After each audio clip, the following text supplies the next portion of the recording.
আসসালামু আলাইকুম। তো 6 অক্টোবর দেশের বাজারে টেকনো পোভা সিরিজের নতুন 3টি স্মার্টফোন লঞ্চ হয়েছে, যেগুলো হচ্ছে টেকনো পোভা নিও 2, পোভা 4 এবং এই স্মার্টফোনটি যেটা হচ্ছে পোভা 4 প্রো। ফোনগুলো লঞ্চ করতে একটি লঞ্চিং ইভেন্টে আমাদেরকে আমন্ত্রণ জানানো হয়, সেখানে আমিও ছিলাম এবং আমার সাথে আর অনেকেই ছিল। তো ধন্যবাদ টেকনো বাংলাদেশকে এত সুন্দর একটি প্রোগ্রাম হোস্ট করার জন্য এবং সেখানে ইনভাইট করার জন্য। এই অনুষ্ঠানে লঞ্চ করা 3টি স্মার্টফোনের স্পেসিফিকেশন এবং প্রাইস সম্পর্কে জানতে পারি।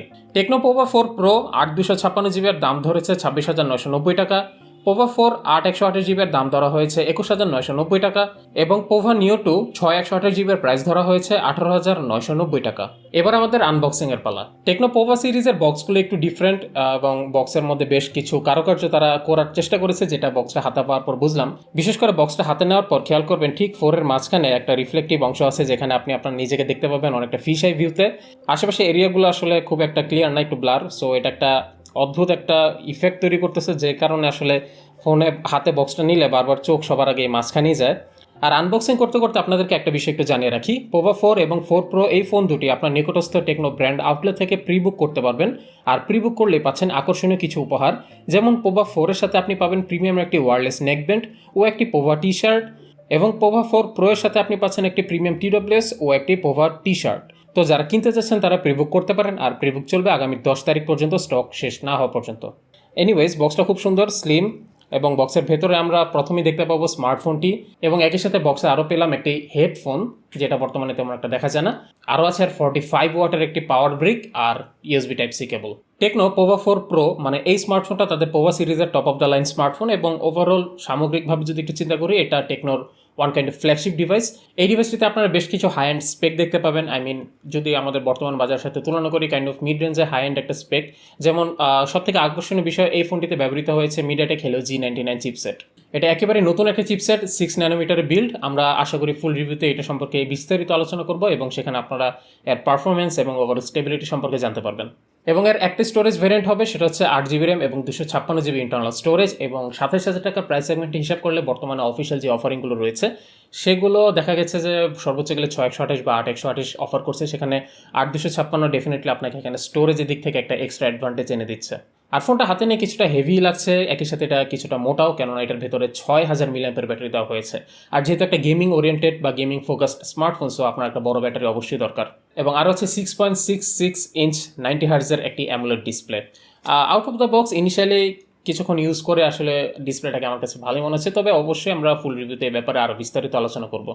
আর লাস্ট বাট নট লিস্ট, এত বড় ব্যাটারিটাকে এবং ওভারঅল পারফরমেন্সটাকে ব্যাকআপ দিতে আপনার ফোনটাকে দরকার দ্রুত চার্জ করা, এবং আপনি বক্সে পাবেন 45 ওয়াটের একটি চার্জার। আমরা অবশ্যই চার্জিং টেস্ট, চার্জিং স্পিড এগুলো আপনাদেরকে ফুল রিভিউতে জানাবো। তবে ফোনটা সবথেকে ইন্টারেস্টিং বা আকর্ষণীয় বিষয়টা হচ্ছে এটার ডিজাইন। অনেকে দেখে অনেক রকমের মন্তব্য করতেছে, টু বি অনেস্ট, এই ফোনটাকে নিয়ে। কেউ বলছে খুব কিউট, খুব জোস, কেউ বলছে কেমন জানি। সত্যি কথা বলতে, যে রেন্ডার ইমেজগুলো আমরা অনলাইনে দেখেছি সেটা দেখে অনেস্টলি আমার কাছে ভালো লাগেনি, তবে এই ফোনটা যখন হাতে আসছে আই ওয়াজ সিরিয়াসলি ইমপ্রেসড। আমাদের হাতে আছে ব্লুটা এবং আরেকটা আছে রেড বা অরেঞ্জ, মানে মেবি অরেঞ্জই, বাট দেখতে রেডের মতোই লাগে। যাই হোক, ওই অরেঞ্জ কালারটা আমার কাছে একটু বেশি ভালো লেগেছে, কারণ ওটা অনেকটা লাভা টাইপ একটা ফিল দিচ্ছিল, যেখানে এটা অনেকটা একটা ফিউশন এনার্জি, যারা ড্রাগন বলজি দেখে ওদের কাছে হয়তো বা কাইন্ড অফ রিলেটিভ মনে হতে পারে। এনিওয়েজ, আমার কাছে ক্যামেরা বাম্পের এরিয়াটা খুব সুন্দর লেগেছে। আপনারা খেয়াল করবেন যে এই যে যতগুলা ভার্টিসিস, এই সবগুলো জায়গায় হালকা স্লোপ করে দেওয়া আছে, এবং ক্যামেরা বাম্পের ভেতরে এখানে আলো পড়লে একটু ডিফারেন্ট একটা রিফ্লেকশন দেখা যায়, এবং এখানে অনেক জিগজ্যাগ প্যাটার্ন টাইপ কিছু আছে, দেখতে বেশ ভালোই লাগছে। যদিও দুইটা ক্যামেরা, মেবি ক্যামেরা বাম্পটা হয় অনেকে বলছে ছোটো করলে পারতো, বাট আমার কাছে মনে হয় এত বড় ফোনে আসলে এই জিনিসটা একটু খাপ খাইয়েছে, অনেকটা সিমেট্রিক্যাল একটা ফিল দিচ্ছে।